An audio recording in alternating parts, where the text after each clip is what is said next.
আমরা কি করে বুঝবো যে আল্লাহ তাআলা আমাদের ভালোবাসেন? কিভাবে বুঝবো যে তিনি আমাদেরকে পছন্দ করেন, ভালোবাসেন? এটা বোঝার কিছু সিস্টেম আছে। এক নম্বর সিস্টেম হচ্ছে আপনি জাস্ট দেখুন যে আপনি নিজেকে কোন কাজে ব্যস্ত রেখেছেন। আপনি আপনাকে কোন কাজে ব্যস্ত রেখেছেন, আপনার লাইফস্টাইলের দিকে তাকান। লুক অ্যাট ইউর লাইফস্টাইল, আপনি নিজেই বুঝে যাবেন। আপনি যদি দেখেন যে না, আপনার ভালো ভালো কাজে আপনার ব্যস্ততা, আপনার এঙ্গেজমেন্ট ভালো লোকদের সাথে, আপনার সার্কেলটা ভেরি গুড সার্কেল, ভালো কাজে আপনার মন টানে, আপনি ভালো কাজ করেন, যদি আপনার কার্যক্রম এরকম হয় তাহলে বুঝে নেবেন আল্লাহ তাআলা আপনাদেরকে ভালোবাসেন। আলহামদুলিল্লাহ।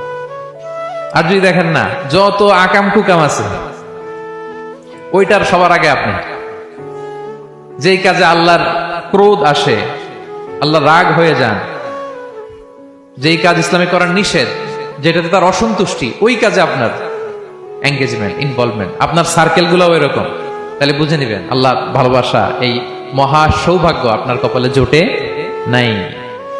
তাহলে এটা হচ্ছে একটা সিস্টেম। আল্লাহ আপনাকে ভালোবাসেন কিনা এভাবে বুঝবেন যে আপনি নিজেকে কোন কাজে ব্যস্ত রেখেছেন, একটু দেখুন, আপনি মিলাতে পারবেন। 2 নাম্বার পদ্ধতি হচ্ছে এটা বোঝার যে তিনি আমাকে ভালোবাসেন কিনা, সেটা হচ্ছে পৃথিবীবাসী আপনাকে ভালোবাসে কিনা এটা একটু দেখেন। এই পৃথিবীর ভালো মানুষগুলোর কাছে আপনার একটা গ্রহণযোগ্যতা আছে কিনা এটা দেখেন। এটা দেখলে আপনি বুঝতে পারবেন। সহিহ মুসলিমের একটা ছোট্ট হাদিস শেয়ার করি। রাসূল সাল্লাল্লাহু আলাইহি ওয়াসাল্লাম বলেছেন যে ইন্নাল্লাহা ইযা আহাব্বা আবদান দাআ জিবরিল ফাকালা ইন্নী উহিব্বু ফুলানান ফাআহিব্বা। আল্লাহ তাআলা যখন কোনো বান্দাকে ভালোবাসে তখন তিনি জিবরাইলকে ডেকে বলেন, হে জিবরাইল, আমি আমার এই বান্দাকে ভালোবাসি, তুমিও তারে ভালোবাসো।